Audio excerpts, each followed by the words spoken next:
Now we need to adopt tonight's agenda. I move that we adopt tonight's agenda. I second it. All in favor? Aye. Aye.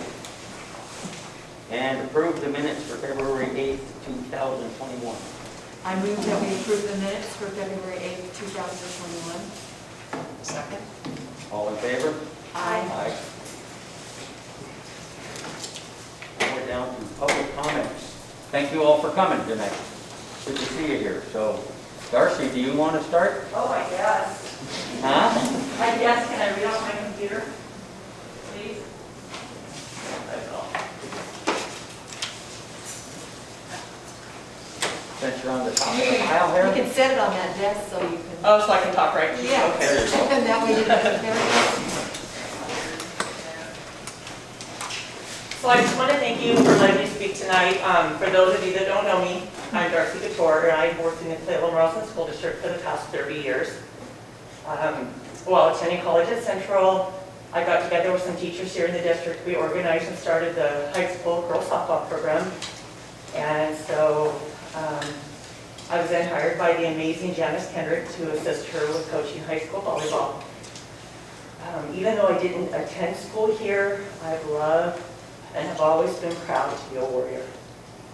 And I'm proud that my children have the opportunity to follow in their father's footsteps and also be warriors. After graduating from college, I continued coaching, substituting through the winter, and was hired as a long-term sub when Ms. Kendrick passed away in the following spring. That job ended up being the beginning of my teaching career here at Cleveland, as I went from PE to middle school to elementary title to 5th grade, and for the past 11 years, 3rd grade. I've had the privilege of teaching and or coaching some of your children. Gar, Tiana. Coaching and teaching have always been my passion. I got into the teaching profession because I love kids.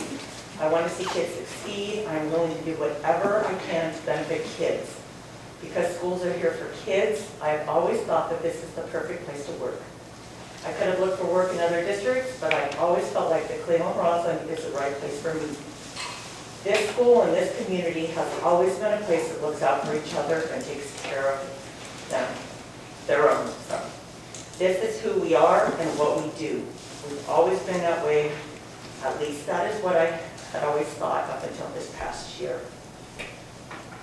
Behind me is my son Griffin. If you don't know, there's Griffin. He's a senior this year in his last semester of being a Cleveland-Roslyn Warrior. I've been told that he's a pretty good kid, an above-average student, a three-sport athlete, an extremely hard worker, and he's involved in his community. I asked him to join me tonight, along with some of his friends and teammates, so that you can see their faces. These kids are the reason we are here. They are the reason we have a school, a job, and some stability in this ever-changing world. They are why we are here. They are what we should be fighting for, and they need to know we care about them. This year's been hard. It is hard to be a teacher and a parent, but after this last week, I decided that I have to be a parent first. It is my job. I'm tired of keeping quiet and not voicing my opinion because I don't want to offend someone or to make someone mad. We are here for kids, and we need to be doing everything we can for them. Help me fight for what is best for our kids, all of our kids. Listen to people's ideas. Try something new. Quit saying no. Let's show our kids that they are our #1 priority and that they are willing to fight. We are willing to fight for them. This last week was hard. I found out on Wednesday they weren't going to get to play football if they didn't get contact practices in. We finally made it into phase 2. Yay, we made it. Their hopes are up. Oh, they have to have contact practices or we have to start canceling games. Where are they going to have contact practices at? I don't know. So what did it take? It took parents fighting to get a football field opened up so that they could practice. That shouldn't be the way it is. This is a school and we're here for kids. We knew that they would need a place to practice. Why wasn't it ready? Gar, thank you. Thank you for the tractor. We spent hours shoveling yesterday in the cold, in the wet, in the rain, because of them. We want them to have some hope this year. I just don't understand. I'm sorry. Thank you, Dorothy. Football boys.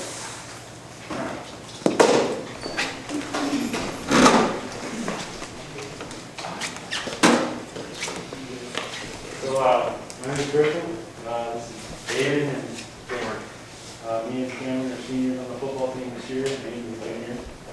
And I just want to know, as a team, we all want to know what the plan is for home games, what the plan is for the field. Why can we do the practice field? Or why can we do the game field where we hope to be able to play maybe one more time as seniors, or maybe get touched this year before we don't get to see school again, before we graduate? I just am curious if we have a plan yet, or we're going to rely on the community again, because I know we'll do it, because we already did it once, so I know we'll do it again. I just want to know what the plan is. Thank you. Thank you.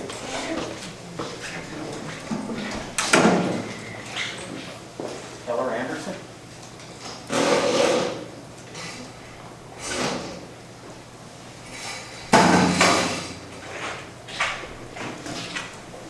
I'm sorry for writing athletics on their sheet. So good. The staff, she just wanted it to get to the table, so athletics was one of my things. But they actually covered my question. So is it okay for me to speak on something else? Well, I actually had a meeting with the lovely superintendent, and we talked about some of these things of the dissonance, if you will, between the community and the school. We talked about all the hard work that the school is trying to do, and it kind of came to my mind that your speech was absolutely wonderful, and you covered a lot of great points. But one of the things is that there's a lot of fog that the community doesn't see behind the school, and I was wondering what methods are you going to try to portray to the community just how hard the school is working? Because if they don't know what all the cogs are in the system, they can't work with the system. And if the community and the school are going to work together, they need to have a base around of what's going on behind the scenes for both sides. And I was just wondering what the plan was for that. Thank you. Thank you. Thank you.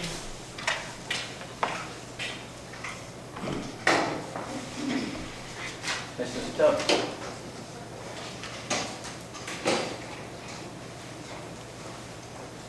Ms. Garcia read all of it too.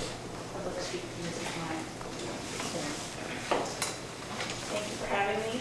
I wanted to speak regarding the proposed Wednesday schedule and the two concerns that I have.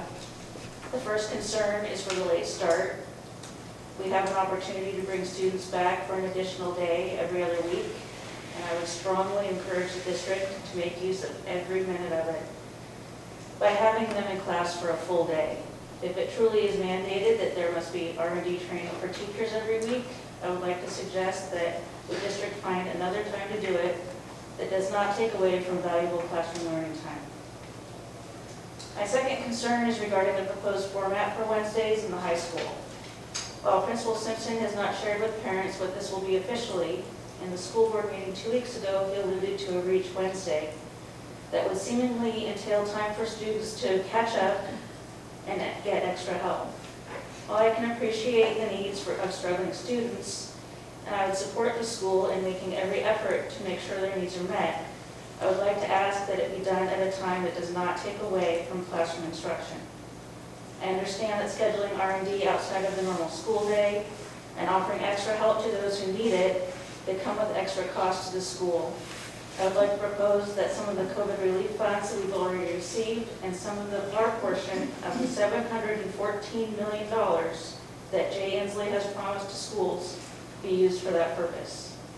If we remain in hybrid for the remainder of the year, as it's looking as a good possibility, Cohort A has only 30 days of in-person learning left.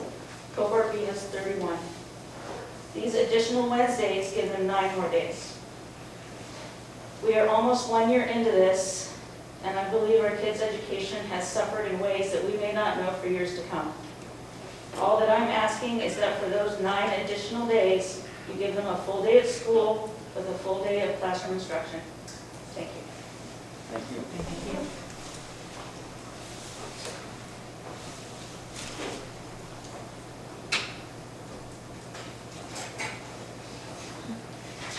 Thank you guys very much for all your comments. We want to move on to Dr. Larson. Yeah. Dr. Larson, can you hear us? I can't hear you.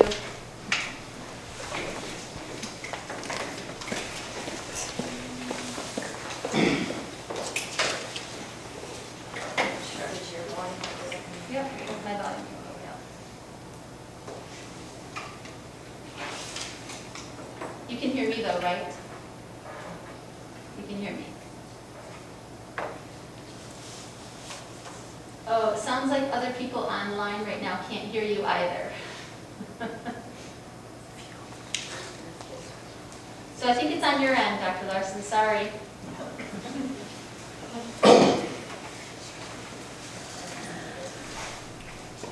There we go. Want to try that again? No.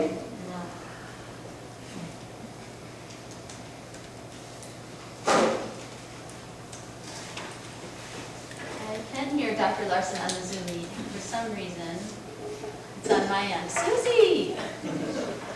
How are you?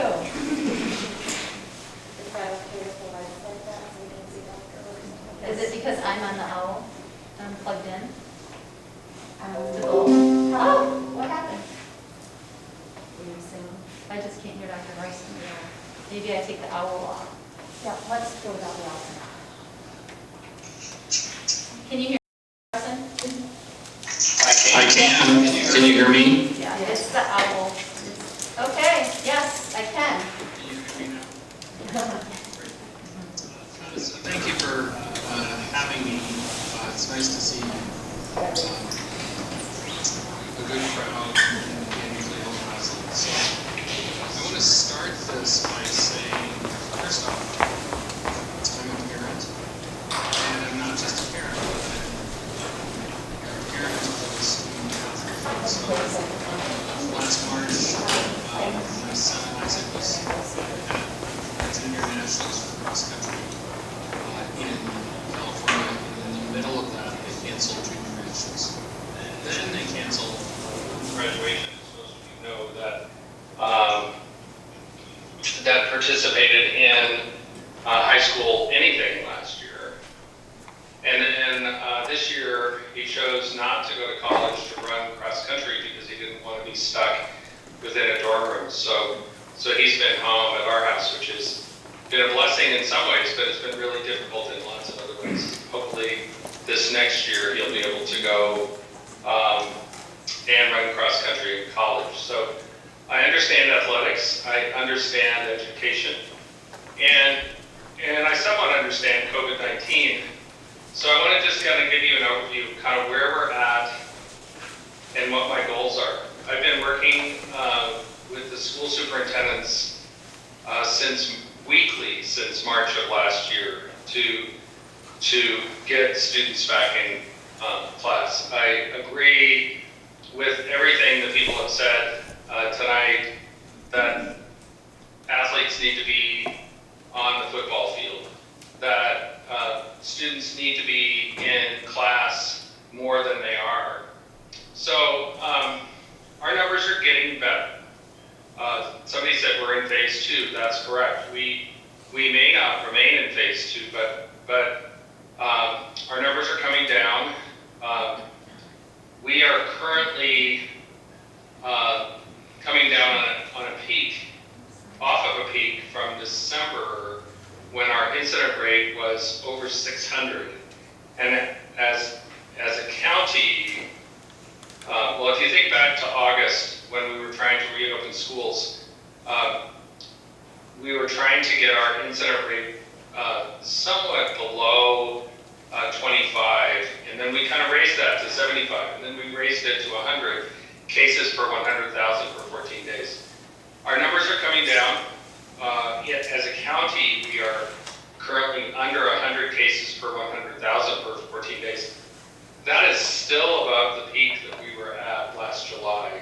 So it's a great number.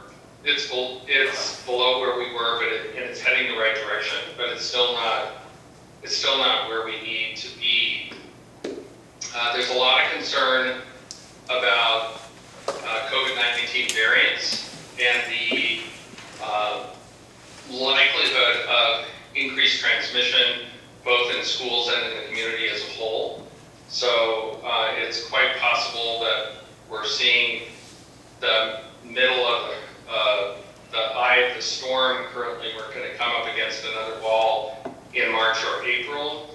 I hope I'm incorrect in that regards, but it appears that that's going to be what happens in March and April. So it's really important that we continue to do things like masking and social distancing. That's going to be important going forward, along with getting people vaccinated. We reached a really terrible milestone in our country just this evening, where we've had 500,176 deaths in the United States due to COVID-19.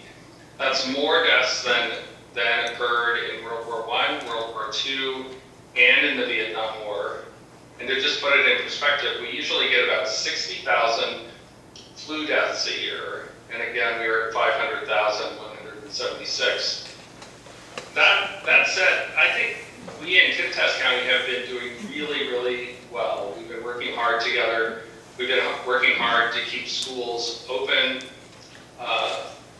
In Spokane County, since school started, they've had 33 outbreaks of COVID-19 within the school districts. In Kittitas County, and we've been open for K-12 since August, we've had 0 outbreaks within the school. It doesn't mean we haven't had disease in the school, and we're going to talk a little bit about what's happening in Clayle and Roslyn currently, but what we know is masking and social distancing works, and the teachers, the superintendents, the staff, and the students, as well as the parents, have been really, really motivated to keep those numbers low and keep school going.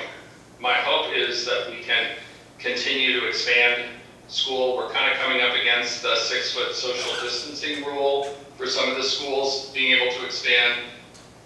But Kittitas and Thorpe especially, they're planning on having full K-12 in place in April. Everyone back to school every day, 5 days a week.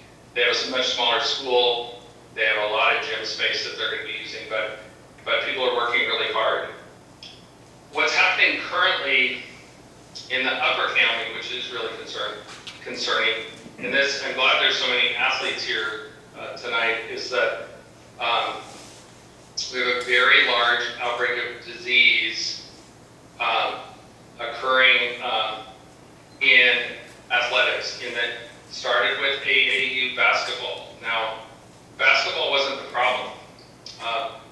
The issue is that when we travel to go play sports, this happened to be some groups that went to Brewster, when we travel to go to participate in sports, when we have sleepovers, when we have Super Bowl parties, when we do what's normal in a normal year, we have transmission of disease. So we currently have 19 cases of COVID-19 in athletes, coaches, and parents related to AAU basketball, and it has touched all sports in Upper County, maybe not football yet, actually, but it's touched other sports because people don't, when we in the county and when the nurses call people and say, well, what have you been doing the last couple of weeks? Who have you been around? We don't really remember who we've been around, or we don't want to get people in trouble, so we don't tell. And then we've had students who've been at soccer practice or volleyball practice or other practices that get sick, and then they come in and say, oh, yeah, I guess I was at a sleepover with this other person, which turned out to be positive. So we have a big outbreak in Upper County currently, and it's actually a statewide outbreak. It's impacted Chelan Douglas and Okanagan County.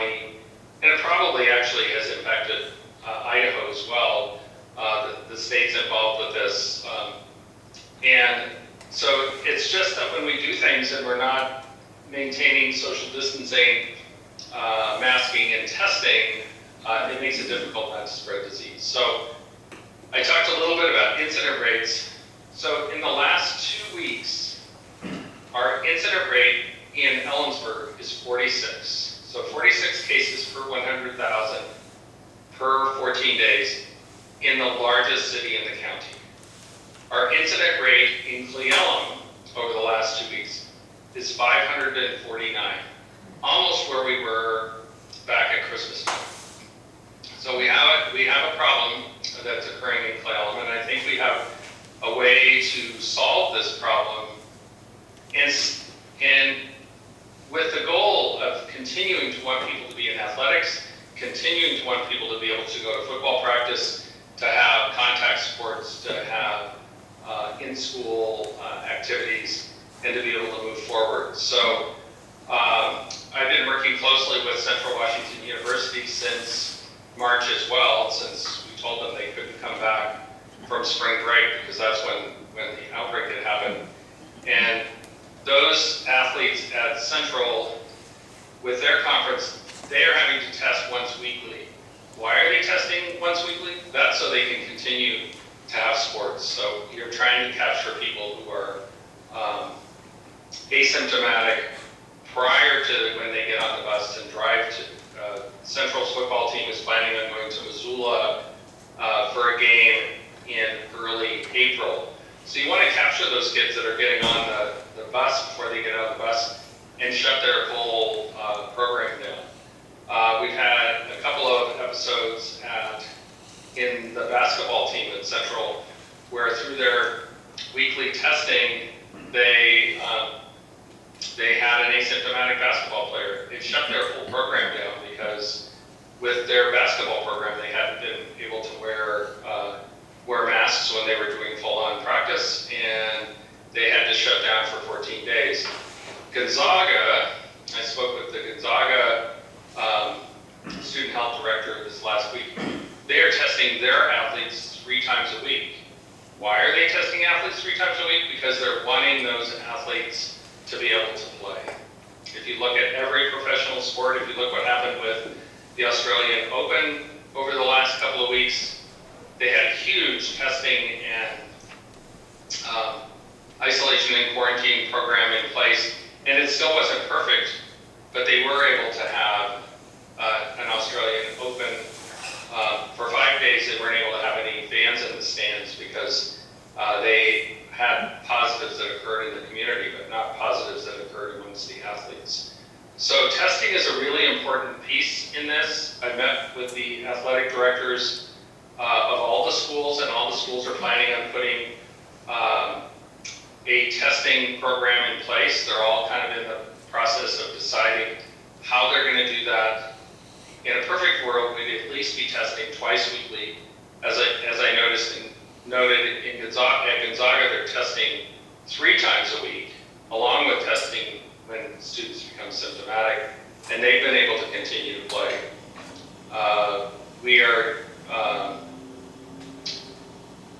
The other issue, going back to testing, is that we have a current outbreak in Cle Elum Roslyn, and I want student athletes to be able to play and to practice. And I want the school to be able to safely continue to provide education.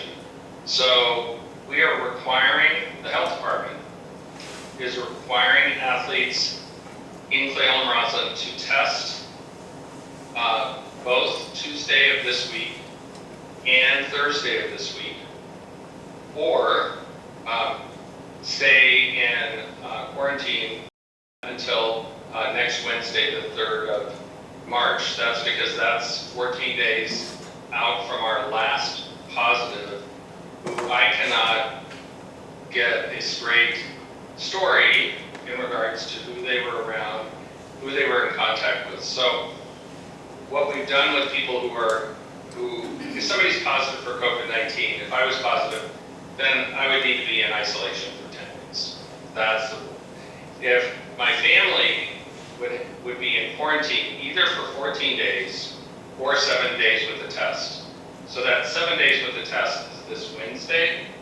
And so we are requiring all athletes in Clayton and Roslyn to test on Tuesday of this week and Thursday of this week. They can, except for the positives, we have it. Hopefully we won't have any positives and we can be done with this. But I know we have some games on Wednesday. Those students will be able to participate in their game on Wednesday. I think that's a volleyball game. And we'll be able to continue to practice all week. And then they'll be done, except for those students that choose that they're not going to be tested, then they need to be in quarantine for 14 days, which would take us out to the 3rd of March. So again, this is being done to continue to allow people to get their contact sports in for football, to be able to get their games in. You know, you've already had a very short season. I want to continue to have as much possible playing time.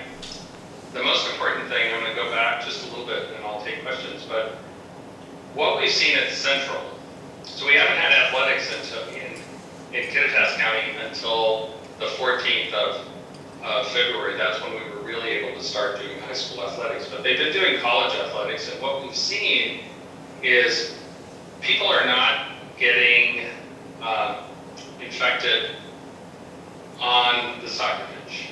People are not getting infected playing football. People are not getting infected playing basketball, but they are getting infected when they're choosing to play video games with their family or their friends on the weekends. They're getting positive when they're choosing to watch a fight night. We had a problem with the baseball team that had a big fight night party last month. And that's where we're seeing the transmission occurs. But what happens when we do that, and this is my plea actually to all of you that are athletes in the audience here, is your ability to participate in sports this year is really up to you. It's always been up to you. I, as a sports parent, what happened on the field was not my responsibility. It fell to my children. The responsibility lies to you to both participate well on the field, but also if you want to have a prolonged season this year and be able to participate, what you're doing outside of school is really important. We can protect you in school. The teachers can, your teachers, your coaches can protect you in school, but we can't, when we choose to drive up to Snow Colony with 4 or 5 people in the car, and people get exposed, that's what puts the end to season. So I am on your side. This ability to test really allows you to continue to have a season, and we would like you to continue to test either twice weekly going forward or before every single game. Not every school has the ability or has the nursing staff that is able to do testing. We are fortunate that we've been working along with the school superintendents, we've been working with the school nurses since March of last year, and we have the ability to do this. And then this week, it's a mandatory thing. So that's my update on what's happening currently, and I'm willing to take questions from anyone.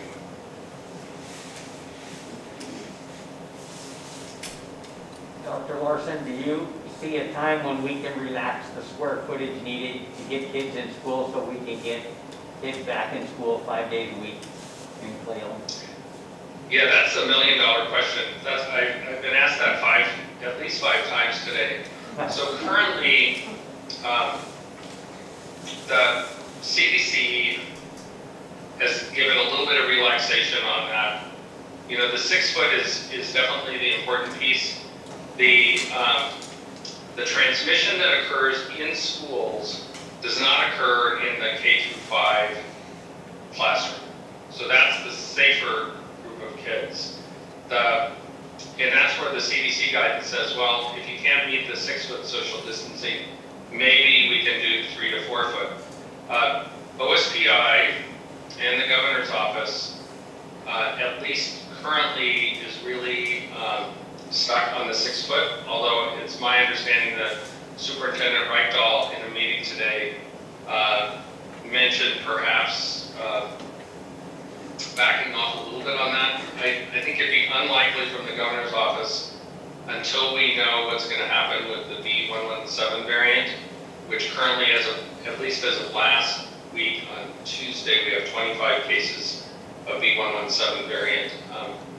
But I know there's a lot of people talking about this. It really would help us to get all the students back in if we could have a little bit more relaxation on the space. But the reason we have had 0 cases transmitted in school is that the school is doing a really good job with social distancing and masking and hand washing, and everybody's kind of bought in on that. And it's hard to know if we take away one of the pieces whether we'll be just as successful.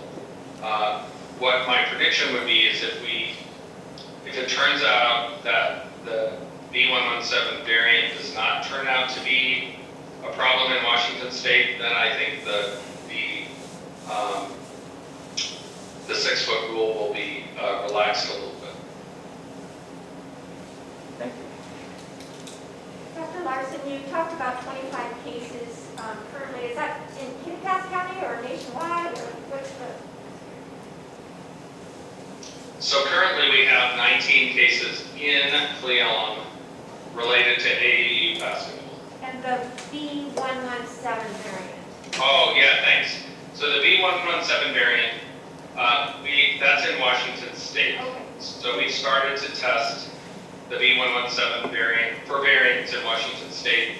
The governor is really wants to be testing 7.5% of all people being tested, which is a big lift. Currently, we're just testing for the variant in people who are positive, but have what's called the S dropout. So there's 3 markers that if you have a PCR test and you're positive, there's 3 markers that are normally light up. The S variant is one of those, and what we're seeing is that when that S variant doesn't light up, but the other 2 light up, then it's quite possible that those are variants, and so they're getting sent to the state. So we have 25 cases in Washington State of the B117 variant as of last week. We have not had a case in Kittitas County as of yet. When we do, the state health officer, Scott Lindquist, will be calling me directly, and then I would be calling that patient directly. Those patients don't really need to do anything different other than stay in isolation for 10 days in their close contact, staying in quarantine either for 14 days or 7 days with the test. I have a couple of questions. Earlier in the Zoom meeting, can you hear me? Can you? I can. Okay. You might, the microphone is there, so you might want to approach the table, just ask them for the table. Sorry, thanks. Earlier in the Zoom meeting, you had mentioned that the kids that had already tested positive for a case didn't have to get tested again. Now, what if it, because they obviously have that immunity, what if the kid has had it and didn't know? So they're going to go get tested and they're going to be positive. So, but they're not because they're testing positive because they already have it. So how are you going to figure out those kids? So yeah, that was the Zoom meeting earlier today that she's talking about. So somebody that's tested positive gets 90 days of immunity to COVID-19. What you're asking for is impossible to know. So somebody who tests positive, let's say test positive tomorrow, you would not be able to tell whether that person had been, well, let me take a step back. So those people that have 90 days immunity wouldn't necessarily test positive. We just don't recommend testing those people again because you're not going to treat them any different.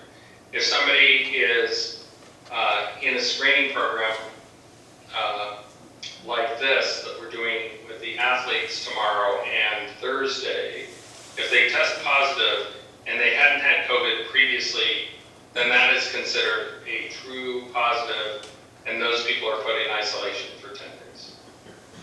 So some of those kids are not able to play even though they're not actively able to, spread the disease. Well, there's no way of knowing whether that person would be actively able to spread the disease. You're basically asking whether or not a test, whether a test can determine whether somebody has had it in the past. The nice thing about that every single test has its positives, has its pluses and minuses. So the antigen testing that we're using in school, it has high sensitivity, high specificity. So a positive is a true positive, and a negative, it has not quite as good of sensitivity. So that's the reason for repeating the test 2 days later. But what the antigen tests do is it capture people on the upswing of their infectivity. So if you're positive on an antigen test, that test is telling you that you currently have an infection. Where the PCR test, so if you went down to the COVID clinic, either at urgent care in Clay Ellen, or you came down here in Ellensburg and had a PCR test, that test can be positive for a long time. So that test is sensitive and specific, but you can't tell infectivity with that test. So it's not a good test to know whether somebody is infectious or not. All it is a test that says you've had COVID-19 at some point in the past. The rapid antigen tests are a good marker for infectivity. So I think that addresses the question. And then just one real other quick question.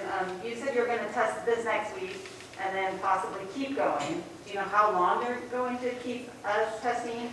And is this happening in Ellensburg and Kittitas or just here?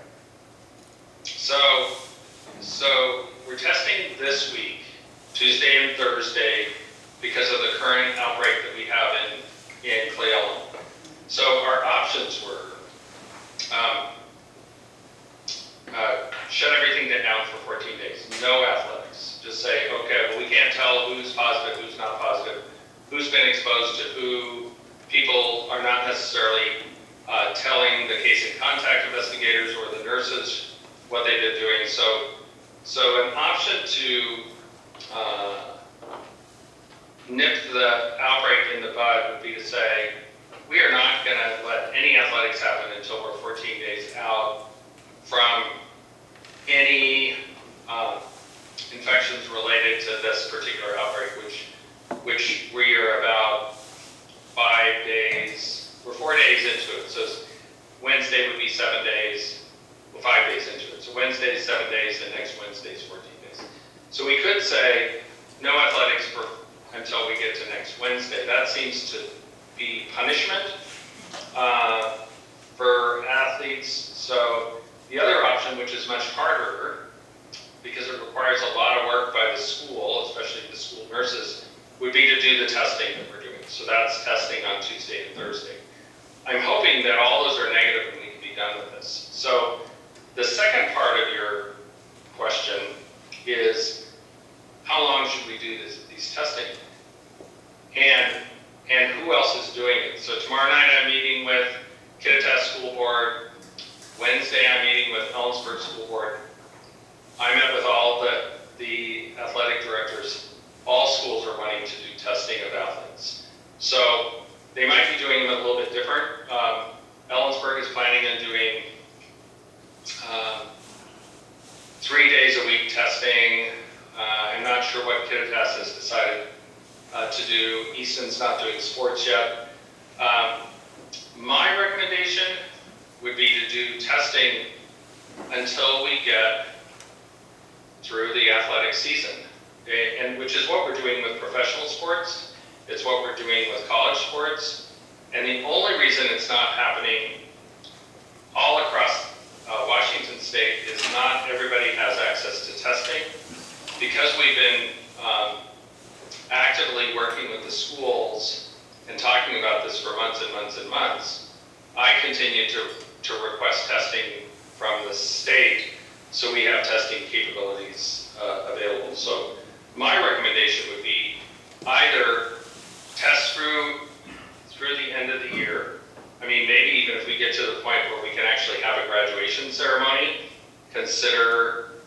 testing prior to that, but certainly testing as long as we have a significant amount of disease. And then if we're lucky enough in this downslope that we're on currently continues to go downward, then we can say, you know, we haven't had a positive for 6 weeks, let's say. Then maybe it's time to stop testing. But right now, we're certainly not in that situation. As I had pointed out, our incident rate in Cle Elum over the last 2 weeks is 549. So it's a significant problem currently. And this is not to say, this goes back to all of you athletes that are in the room here. I am not pointing a finger at any of you. You know, what you're trying to do is really hard, and what we are trying to do to allow you to continue to have somebody sweep the snow off the field so you can have contact practice so you don't get injured when you play football is really hard. So the testing is a tool. Thank you. Anybody else have any questions? Anyone else have a question for Dr. Larson, school board members? My question is, do we need to worry about any more tournaments like this one that apparently caused our outbreak? Is that going to stop, or? So that's a function of the fact that we didn't allow athletics to happen since last August, right? So student athletes have found a way to participate, and people have been going to Idaho to play baseball, to play basketball. We had a big group of people that went to Utah to go to wrestle. We had an outbreak related to wrestling last month. Did not occur with anyone that was from Kittitas County, but we had at least 5 wrestlers from Yakima County that were positive. The coaches that were involved with AAU basketball took responsibility for this. They contacted all the other teams. They contacted their students. It's just difficult to do sports without doing all the rest of the things that are involved. So that's why I'm reaching out to all of you that are athletes to say, take some ownership of this. And to be totally honest, it's the same discussion I've had with all the college athletes, and it's a hard sell. It's a hard sell for me to talk to somebody who's 18 to 22 and say, well, you know, if you really want to have a football season, you need to stay in your bubble, you need to only hang out with your teammates, and that kind of stuff. But that's the way it's going to work, and that's not the way it has been working with the non-school-based sports, unfortunately. So that's the big outbreak we had in wrestling, this outbreak in the AAU basketball. But I think in our county, we've gotten a handle on that, at least somewhat. I've talked to most of the coaches that I know that are doing youth sports, and everybody realizes how important it is. And it's especially important now that we are in phase 2, because what we do, those numbers, that incident rate of 549 affects the whole South Central region and whether or not we get pulled back from phase 2 and then phase 1, and then sports is going to go away again. So my goal is to keep school open, to open it more, to address the 6-foot social rule, 6-foot social distancing rule, to get teachers and staff vaccinated earlier than what the current phases allow us to do, and to allow athletics to happen. And I also spoke with the activities coordinators, both for Cle Elum, Roslyn, and also for the Ellensburg School District today. We are planning on having something for graduation.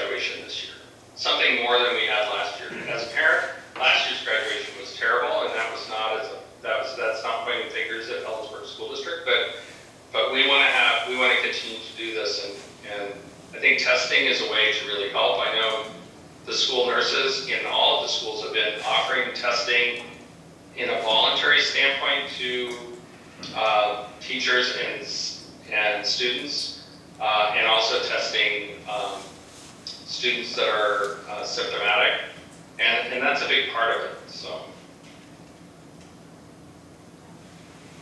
Thank you. You're welcome. Good. Dr. Larson, thank you so much. We've spent a lot of hours. I can't imagine the hours that you have spent. Every time I call you at night or in the weekend, you're there and available. So thank you so much for all that you do to keep us in school and athletes on the field. You're welcome. It's been a real honor to work with all the school superintendents and the nursing staff. And to tell you the truth, keeping schools open and doing the sports stuff takes up about 80% of my time currently. And the other 20% is Central Washington University. So I'll be here till the end.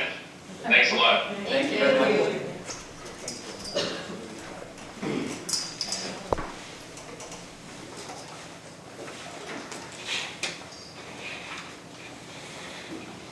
very much. Oh, yeah.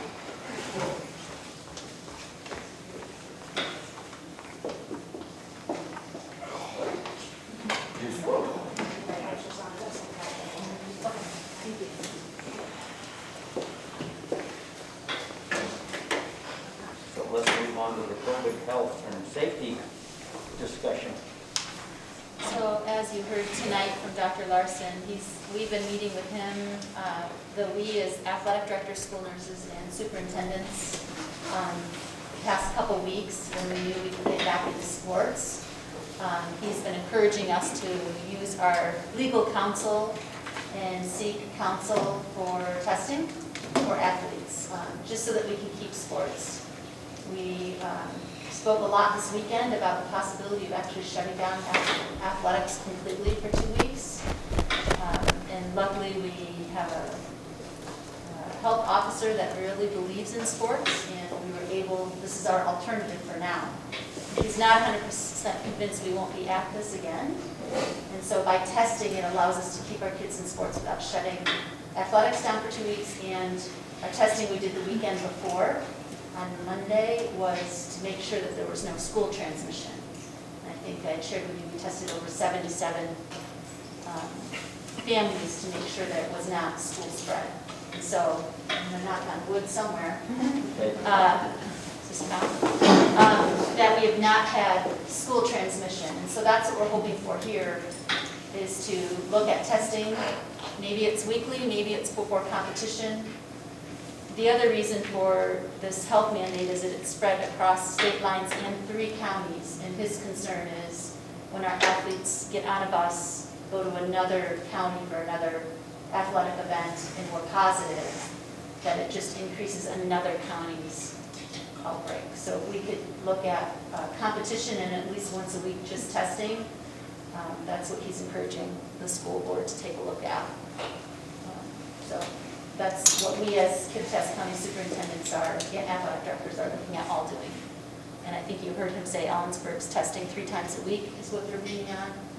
I think I heard from Mike in Kittitas twice a week, plus competition. Thorpe, I'm not sure. I know Andrew wasn't at our last meeting, but no, they're working on it. So that's, I think we need to discuss that. Our goal is to keep kids in sports, but if we have an outbreak, there would be the potential of shutting down, and our seasons are already too short for our athletes right now anyway with the adjusted seasons. So we'd be looking at testing 1 day a week, just testing, and then 1 day before competition. Before we send them on a bus to another school. Or another. And that would be on the travel day? Yep. And that would be required of any athlete participating? Talking to legal counsel, school's a mandate, it's a law, and athletics is a privilege, not a mandate. So by doing this, it keeps us in-person instruction. If we don't have in-person instruction, we can't do sports. So we're really trying to do both and be healthy and smart about it. as student athletes, are you good with that? Yeah, but I mean, I'll get To keep you on the field and on the courts and stuff, are you good with that? 5 days a week, 7 days a week.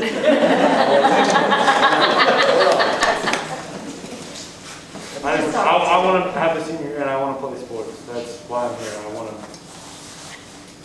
I want to touch the field, my home field, before I am graduating and get thrown into the big boy world. So. My only concern with that other day that we choose, because I get before getting on a bus, but the concern that we have is we have a bunch of freshmen who are in cohort B who have to come into school tomorrow to test. And as much as we'd all like to go and pick them up and take them to the school to get tested, that kind of depletes the whole purpose of what we're doing here. So we need to be careful when we say that other day is going to be Tuesday or Wednesday, because especially for those underclassmen, if they're not at school, how they're going to get to school could then spread COVID-19, because it's not going to be their parents. It's going to be other people from the school in that cohort picking them up to get them there. And that's something also that depletes the whole purpose. And I know we're going to get through this week and figure it out, but I don't want to that's not helping us. That's going to get more positives and that's going to throw it out. So when we're picking that day, if we just say it's going to be on Wednesday or it's going to be on Tuesday, and those students aren't in school already, we're going to see spread and transmission. I think Griffin's onto something where it's not maybe every day, but it's, I think what DJ is saying is the cohorting, right? So if we did, before you get on a bus, all students are gonna be ready to hop on a bus, but then if you do Tuesday, Thursday, it's cohort A, the Thursday's cohort B, and then you're catching at least all it's once a week plus a contest. Make it work for the cohorts. Yeah. Yeah, you have to. Michelle, I'm sorry, can I ask about soccer? They play 3 times a week. So would it be Monday before their game, Wednesday before their game, and then Saturday before their game? Yeah, I don't know about the Saturday, but that's something we hadn't considered. Right. That's a I good mean, question. football they only play once a week, but soccer's playing 3 times a week. So for days, I was just curious. And volleyball, I believe, also is playing. And is it more concern of away games, getting on the bus, versus home games where they're already here? So, good question. I know in our conversations, if we can catch somebody before they get on a bus, where this, you're in a close area, and then we go to another school, that's a concern. So I know Dr. Larson is encouraging us before contests, before they get on a bus, to look at testing. We have the kits. The fortunate thing is we don't have a lot of, we've been, I hate to say this, is anybody listening, hoarding kits, right? Because we've been in person and we've been testing families, we've been testing our staff for a long time. And so we've had the ability to do way more testing than most schools have. And so we have a team, we just trained today, a couple of us. We keep training more people because it's time consuming to do the testing, but it's worth it if we keep kids in sports and kids in school. Michelle, the test you're doing, is it known as the rapid test? Is Yes. that the one that's, okay, it Yeah. takes like 10 or 15 minutes for the results? Yeah, 15 minutes max, I Yeah. think. Okay. Yeah.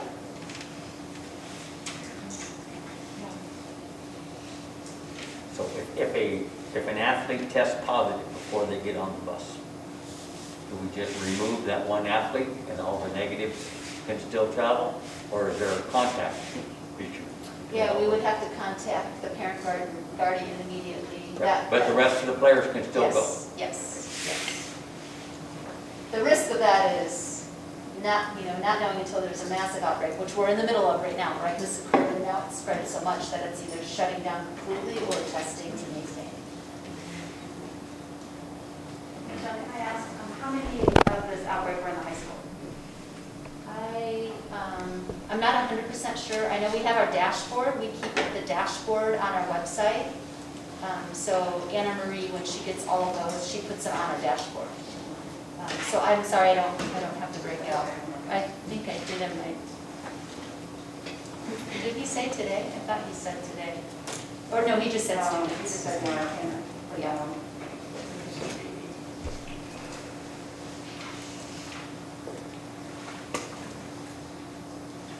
Any more discussion?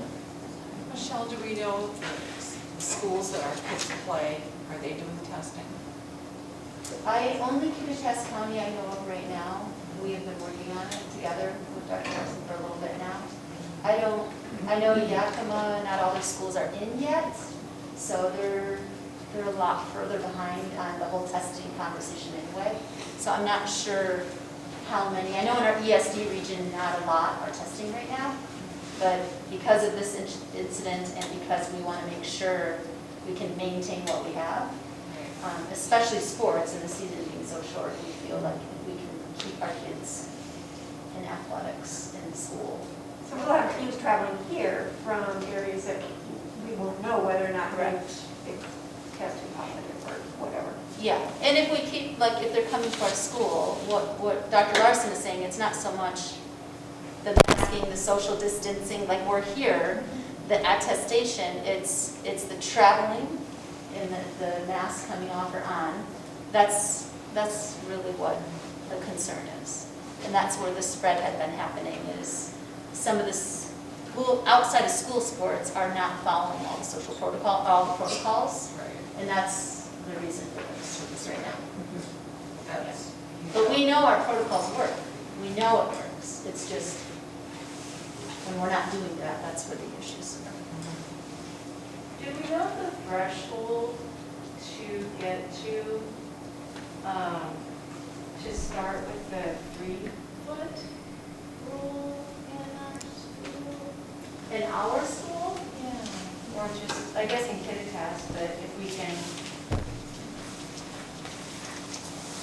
Right now, we cannot, we have to uphold the 6-foot rule until the governor and OSPI release that. And then what we're pushing for is 3.5, which is 3.5, Okay.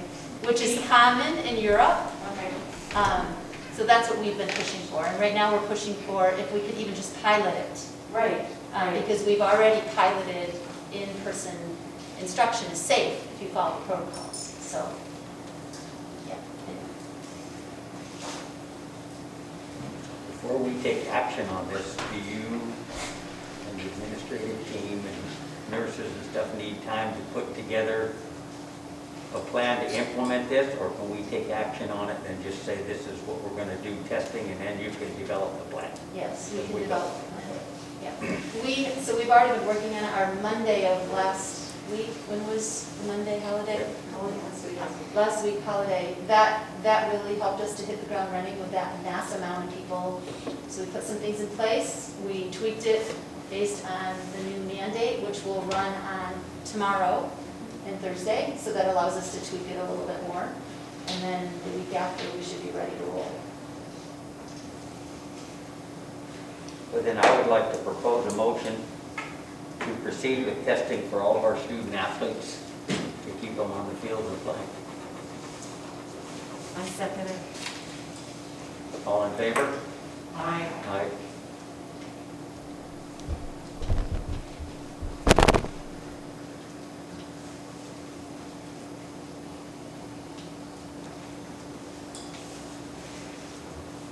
Okay, we're down to the RFQ for the bus route. We put together an RFQ, which is a request for qualifications for a real estate broker for the sale of the bus garage. So this is, it's all of the qualifications that we're seeking for a real estate agent to represent us. This will be posted in the newspaper starting next week. It'll be next week and a week after. It will also be posted on our website. And then the due date for this is March 15th. And so then after that date, then we can start to review any of the applications that we've received and then choose a real estate agent for that, for the sale of the bus barn.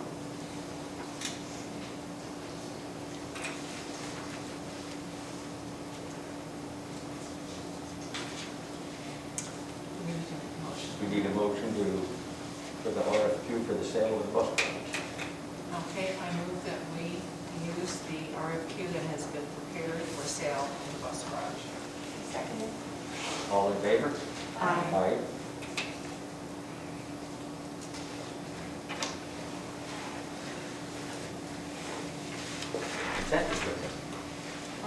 like to put forward Paige Lawson as the new high school assistant girls soccer coach.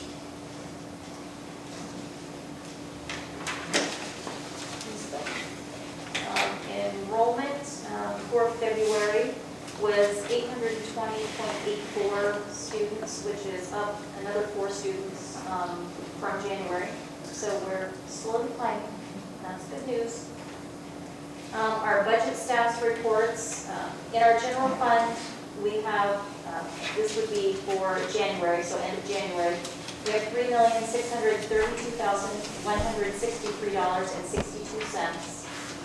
In our capital projects fund, we have $1,903,777.13. Our ASP fund, we have $158,451.71. Our transportation vehicle fund, we have $138,715.57. And in our debt service fund, we have $18,475.67.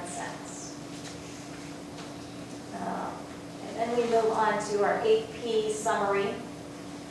For February, we had in capital projects, our AP that was paid was $172,000.99. And our general fund was $104,797.66. So our total AP for February was $276,878.65. And also does not include the February payroll because it won't be run until tomorrow, end of tomorrow, or maybe even Wednesday. So that will be included in next month's financials. And then just one more side note, a good side note. I was able to pull our February apportionment from OSPI today, and it had our new adjusted transportation funding on it. I originally thought that we would be down about $400,000 from that, and we're actually only down $194,000 in the funding. So, so that's actually good news that it wasn't $400,000.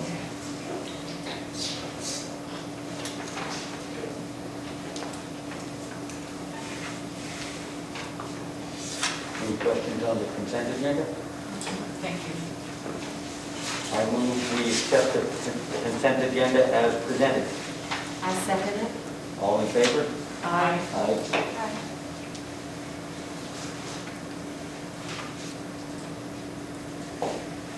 Superintendent, consent. I just want to thank all of our families and students and staff that volunteered this weekend. My husband and I tried getting them out of the house a little bit early by the time I got them out of the house and over here. It was amazing to turn the corner and see so many people out here on behalf of athletics and our students. And I was an athlete in high school, and I can't imagine being a senior and not being able to go to state in soccer. It was so many memories, and I look back to those with fondness. And for the athletes here, I know it's been terrible, and it hasn't felt good to have your senior year in question. And it seems like every time we hear the governor or every time we get a press release, it's an up or down, and I get it. And I just want to thank all of you for your patience and persistence in being there. I think your families demonstrated today to me and to the school board what an amazing power this community is when we work together on behalf of our students. So I'm going to try to get some names here for all of you. So thank you, Wendy, for the names, and Susie Martin for doing the attestation and the names. So I want to do some public gratitude. Jake Kelly, Joel Kelly, Evan Stubbs, Cash Nahar, Gage Ellison, Caden Wilder, Griffin Bator, Connor Hilberg, Bobby Santa, Joey Santa, Mason Hilberg, Derek Miller, Dylan Miller, Noah thank you, sorry. I tried to phonetically spell it. Aiden Fordham, Jet Favreau, Cameron Sattler, Cole Singer, Cooper McBride, Max Deering, Trigby Starkovich, Colin O'Kane, Isabel Martin, Anna Lashua, Maddie Kretschmann, Gwen Ellison, Taylor Hawk, Kyle Weber, Brad Weber, Eamon Riley, Emmy O'Kane, Peyton Hilberg, and Dylan Hausberg. And I know there's some other students, I may have missed them, so I just want to thank you so much for coming on out. I was so impressed with how much weight. I think you should get PE credit, Mr. Simpson. They should all get PE credit, and their parents as well, so that's 2 credits. For community members, I'd like to thank Gannon and Vanessa Geiger, Wendy and Kevin Kelly, Jeff and Adriana Stubbs, Kitty and Scott Wallace, Mike and Darcy Bator, Dave and Tina Hansberry, John and Christine Chapin, Courtney Sattler, Chris and Tabby O'Kane, Ben and Mary Maltsky. Maletsky. Oh, you tried to coach me on that back there. Travis and Michelle Santa, Danny Santa, Darren and Susan Weber, Randy Nahar, Troy and Lisa Hilberg, Gary Favreau, Sarah Hausberg, Nikki Deering, John Singer, Teresa Ellison, Chuck DePew, Chris Martin, Sky and Laura Oshades, Danielle Wilder, Wendy Kelly, Susie Martin, Mr. Simpson and Mrs. Bentler, and then just a few, I'm sure I forgot other names, so my sincere apology if I don't have all of the names. And huge shout outs for the Santa family, John Singer, Scott Wallace, Ben Maletsky, Jeff Stubbs, Chris Martin, and Gary Favreau for all the huge heavy lifting that you did in order for us to clear a field. And the school board, I hope you can understand, it was a community of powerhouses that were out there on behalf of our student athletes. So I want to thank all of them for their work and their organization to make that happen. So thank you. Thank you. Thank you.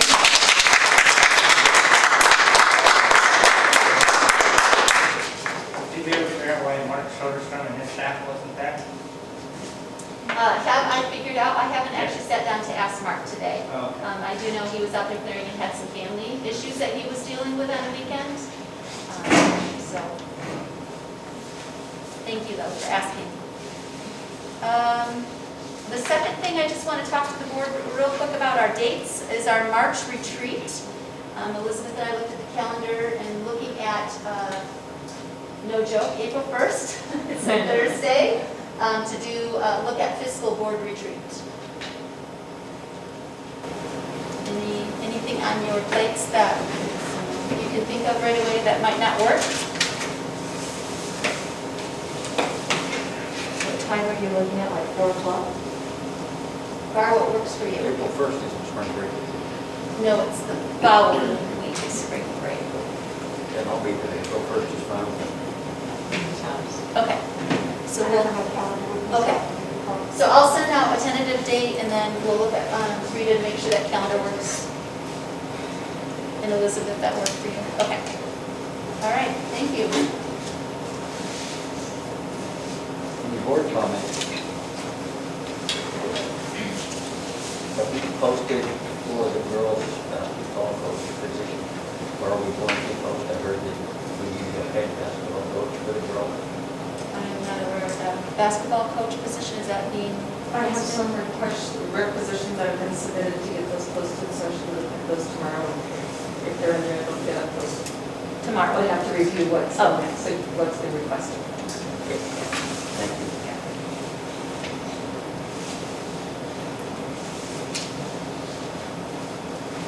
If there's no further board comments, we are going to adjourn from regular session and go into executive session for approximately 20 minutes before we resume back into regular session. We don't need a motion to just adjourn out of regular session. do we? Yeah. I move that we move to executive session. I second it. All in favor? Aye. Come out of executive session and back into the regular board meeting. I make a motion that we return from executive session into regular board meeting. Second. All in favor? Aye. Aye. And then if there's nothing else to discuss, we just need to adjourn. I move that we adjourn tonight's meeting. I second it. All in favor? Aye. Aye. Thank you, everybody. It's nice to